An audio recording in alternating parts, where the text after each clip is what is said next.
Oke, assalamualaikum warahmatullahi wabarakatuh. Oke, mari kita lanjutkan saja ceritanya. Tapi seperti biasa, bantu dulu tekan tombol like dan berkomentar. Tuan dan Nona, terima kasih sesudah dan sebelumnya. Bab 1055 Huolei menjadi anak-anak. Wah, suara mulut yang renyah terdengar. Lalu, teriakan keras Holly terdengar di dalam rumah.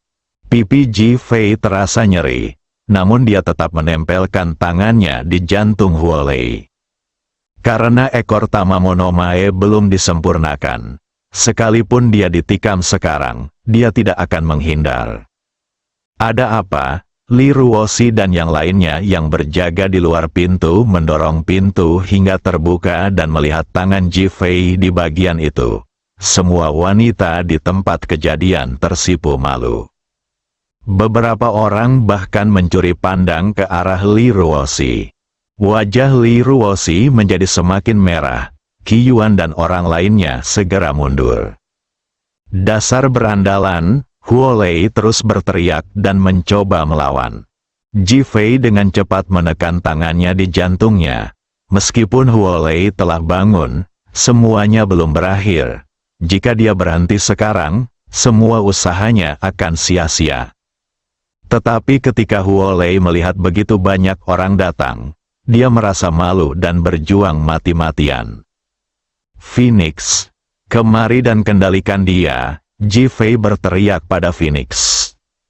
Feng Huang berjalan cepat dan memegang tangan Huolei. Namun kaki Huolei masih bergerak. Li Ruoshi dan Seng Lingyun sudah menyadari bahwa Ji Fei sedang menyelamatkan orang. Jadi mereka segera berlari mendekat dan menahan kaki Huolei. Huolei adalah seorang wanita dan memiliki kekuatan terbatas. Dengan tangan Ji Fei yang mencengkeramnya, dan kini ada 3 wanita yang menaklukkannya, dia benar-benar kehilangan kemampuan untuk melawan. Namun matanya melotot, penuh amarah dingin dan raungan marah, seolah dia ingin membunuh Ji Fei. Ji Fei hanya berkonsentrasi menyatukan ekor Tamamonomae ke tubuhnya. Saat sisa ekor putih Tamamonomae menghilang, Ji Fei menghela napas lega. Pakaiannya sudah basah kuyup.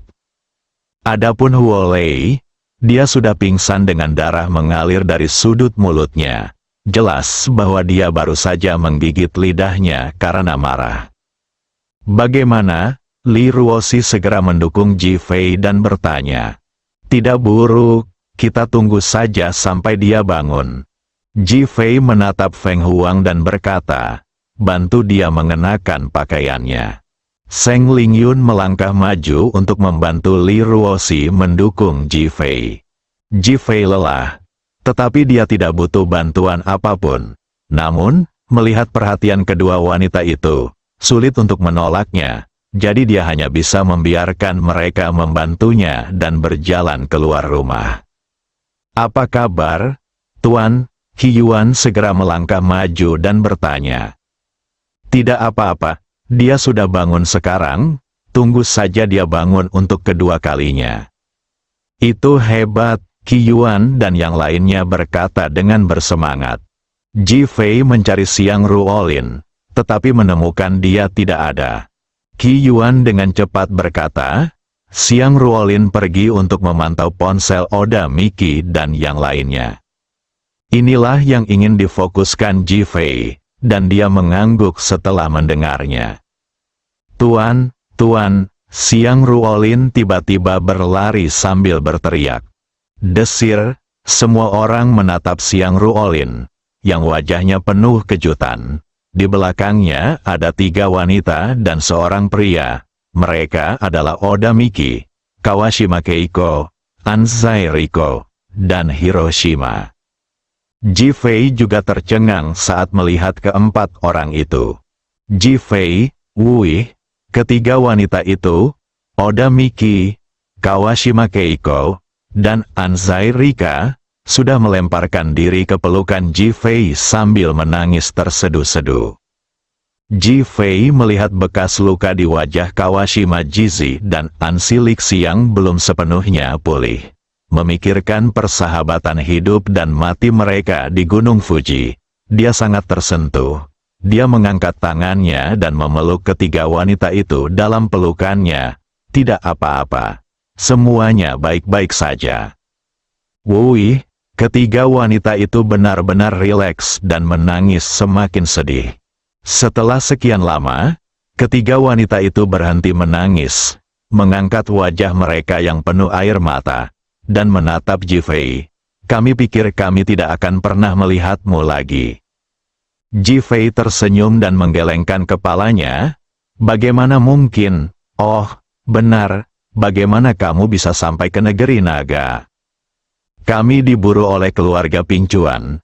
Kami bertemu Hiroshima saat melarikan diri dan dia menyelamatkan kami.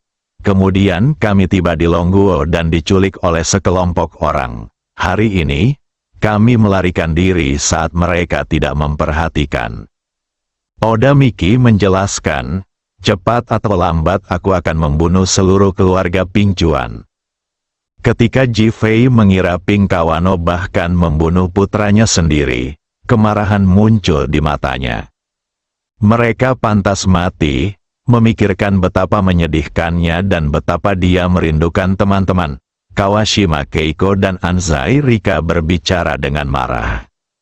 Ji Fei menatap Hiroshima yang masih memiliki luka di tubuhnya.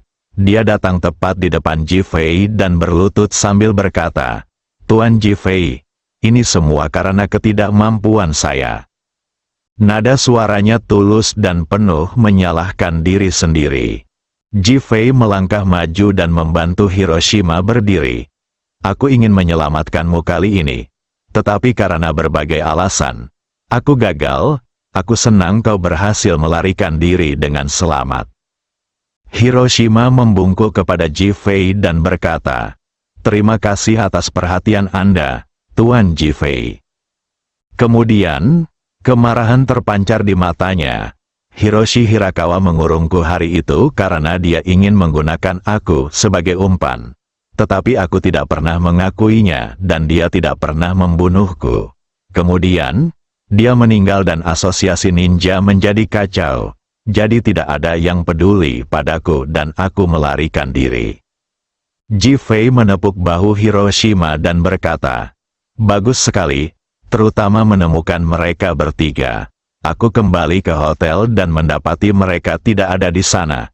Jadi aku mencari mereka kemana-mana. Setelah mendengar ini, wajah Oda Miki dan kedua wanita lainnya dipenuhi dengan kebahagiaan dan emosi. Terutama Kawashima Keiko dan Anzai Rika. Sangat menyentuh untuk memikirkan Ki Hiro mempertaruhkan nyawanya untuk menyelamatkan orang lain di Gunung Fuji.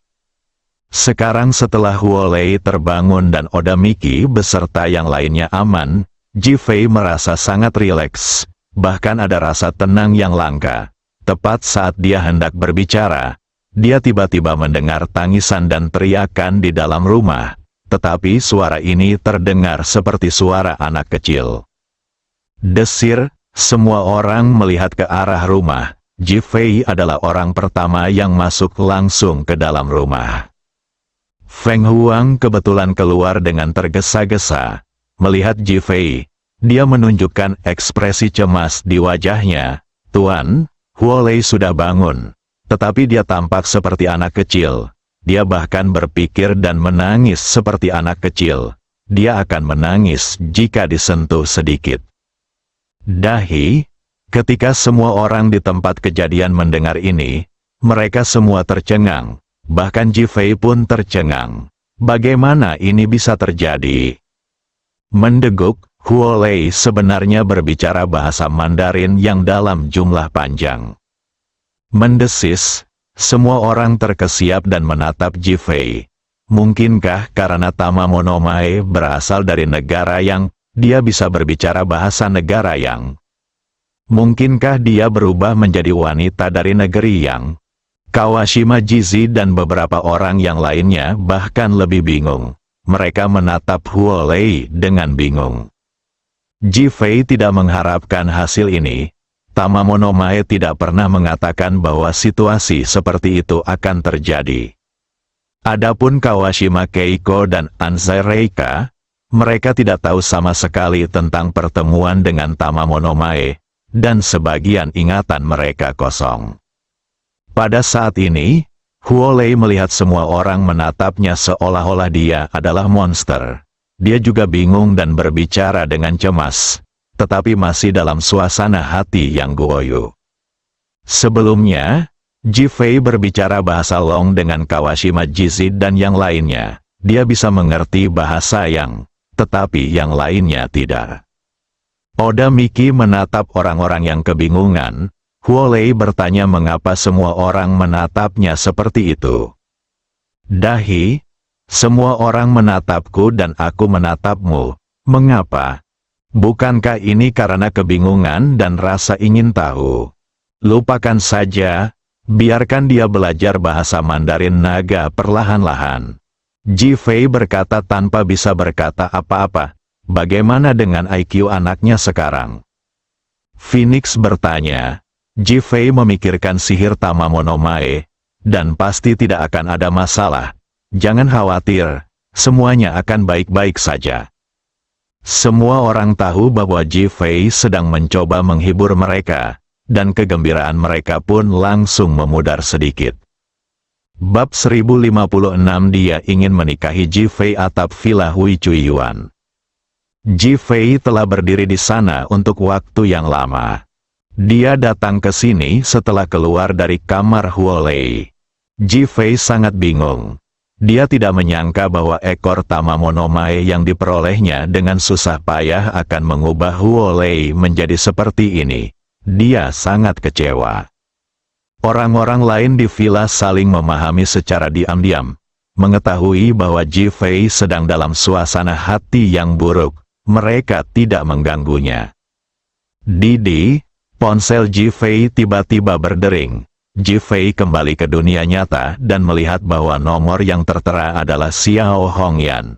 Memikirkan apa yang telah dikatakannya kepada Seng Lingyun. Dia berpikir bahwa Xiao Hongyan berterima kasih kepadanya karena telah memaafkannya, jadi dia menekan tombol jawab. Ji Fei, apakah kamu khawatir lagi? Yang tidak diduga Ji Fei adalah suara menggoda Xiao Hongyan datang dari ujung sana. Ji Fei tertegun pada awalnya, lalu tersenyum pahit dalam diam. Apakah Xiao Hongyan senang karena aku telah memaafkannya, atau Anda senang dengan masalah Anda sendiri? Ayo, panggil aku ibu dan aku akan memberitahu cara menyelesaikan masalah Huolei. Melihat Ji Fei tidak mengatakan apa-apa, Xiao Hongyan terus menggodanya sambil tersenyum. Mustahil, Ji Fei dengan tegas menolak. Meskipun dia memaafkannya, dia tidak akan memanggil orang lain sebagai ibunya sampai ibu kandungnya, Zhao Mengchen, ditemukan dan masalah ini terselesaikan. Terutama si cantik yang suka tersenyum, pengampunan dan penerimaan bukanlah konsep yang sama. Xiao Hongyan terkekeh dan mencela. Dasar bajingan kecil, bukankah kau meminta Ling Yun untuk memberitahuku? Kalau tidak, bagaimana mungkin aku punya waktu untuk meneleponmu? Ji Fei mengerutkan bibirnya dan bertanya, apakah kamu tahu solusinya? Aku tidak tahu. Bagaimana denganmu? Jadi bagaimana kita memecahkan masalah ini? Ji Fei tidak mau repot-repot menertawakan ejekan Hongyan dan bertanya dengan cemas. Aku bisa memberitahumu, tapi kamu harus memanggilku ibu atau berjanji padaku sesuatu. Ji Fei mengangkat tangannya dan menyeka dahinya. Katakan saja padaku apa yang terjadi. Dia langsung memilih yang terakhir. Sedikit kekecewaan terpancar di wajah Xiao Hongyan di ujung sana. Ia sangat berharap Ji Fei bisa memanggilnya ibu. Bagaimanapun, dia telah menunggu di sisi Ji Guanghui selama 15 tahun, tidak peduli seberapa dalam kebencian dan dendam itu seharusnya sudah berlalu. Namun kecewa, Xiao Hongyan menyesuaikan mentalitasnya dan berkata, kondisiku sangat sederhana. Aku ingin kamu menyembuhkan meridian Tianyin Jue milik Seng Lingyun. Ji Fei, saya hampir muntah darah ketika mendengar permintaan ini. Dia merasa seolah-olah Tuhan sedang menyiksanya. Dia sendiri sebenarnya adalah anggota Tianyang Julmai, dan berpasangan dengan Seng Lingyun. Saya bisa menjanjikan ini padamu, untuk Huolei, dia setuju. Tetapi namun dia tidak berpikir untuk menyelamatkan dirinya melalui Seng Lingyun, dan bahkan menggelengkan kepalanya secara diam-diam. Pasti ada solusi di dunia, Ji Fei yakin dalam hatinya. Xiao Hongyan tidak tahu apa yang dipikirkan Ji Fei. Ketika mendengar persetujuan Ji Fei, dia merasa senang, tidak ada yang salah dengan metode penyembuhanmu terhadap Huolei, dan Tamamo Mae tidak menipumu. Ji Fei tercengang, mengapa hasilnya seperti ini? Jika Huolei terbangun di tengah jalan, dia akan pulih secara alami setelah Anda bangun setelah penyelamatan. Namun karena dia terbangun di tengah jalan, perawatannya menjadi seperti ini. Apa yang harus saya lakukan? Apakah saya akan terus seperti ini sepanjang hidup saya? Tidak juga, tapi ada cara untuk menyelesaikannya. Metode apa? Mata Ji Fei berbinar dan penuh harapan. Temukan hal yang paling diinginkannya di kedalaman ingatan masa kecilnya dan bangkitkan hal tersebut, maka hal itu akan membangunkannya. Ji Fei mengangkat tangannya dan menyentuh kepalanya. Ini agak sulit, ibunya juga sangat jahat.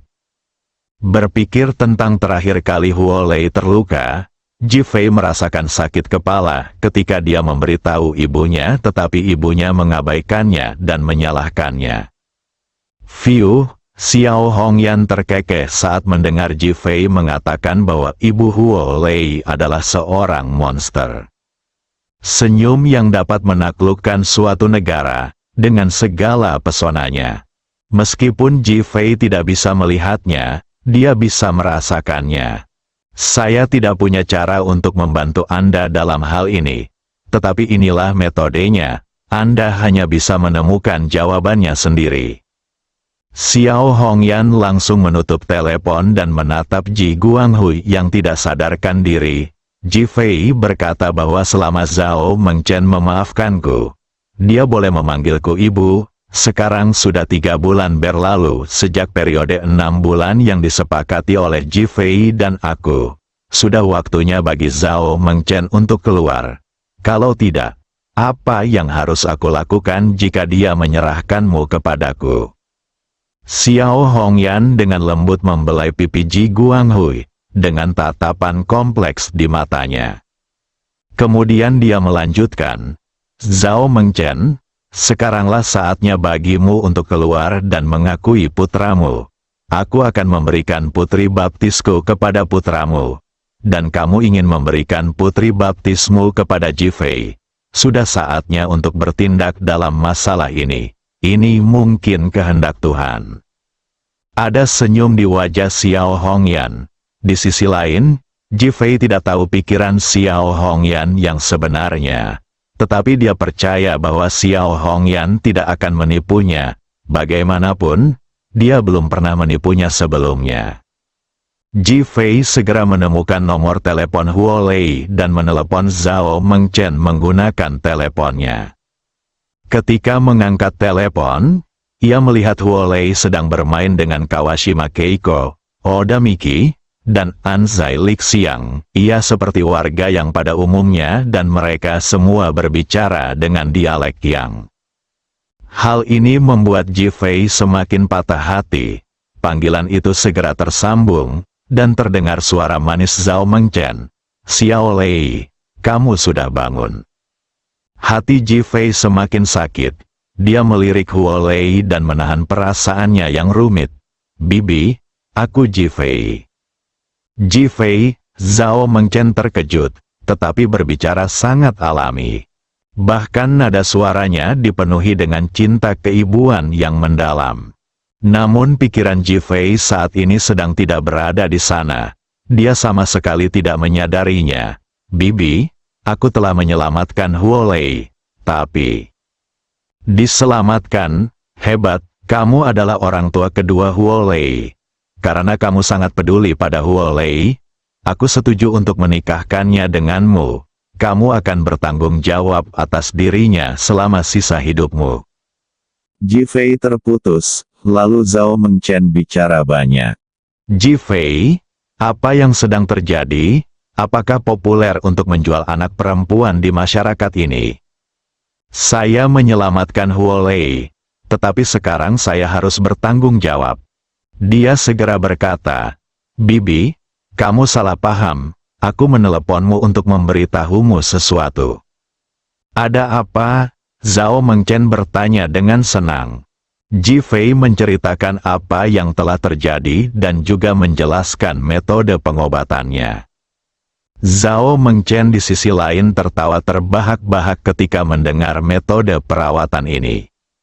Ji Fei tercengang oleh tawa itu. Bibi, ada apa denganmu? Ji Fei, tahukah kamu apa yang paling diinginkan Huo Lei saat masih kecil? Ji Fei terdiam dalam hatinya. Dia bukan dewa, jadi bagaimana dia bisa tahu? Bibi, bagaimana kalau kamu datang dan mengurusnya? Aku tidak perlu pergi, kau saja sudah cukup, kata Zhao Mengchen langsung. Ji Fei sedikit bingung. Apa maksudmu? Saat Huo Lei masih kecil, hal yang paling diinginkannya adalah menjadi seorang pengantin. Engah, Ji Fei hampir muntah darah di tempat. Apakah dia merindukan hal semacam ini ketika dia masih kecil? Saat mengintip Huo Lei, hatiku dipenuhi oleh alpaka yang berlari kencang. Tahukah kamu, siapakah calon istri yang paling dia inginkan? Zhao Mengchen di sisi lain terus bertanya. Aku tidak tahu, jawab Ji Fei langsung.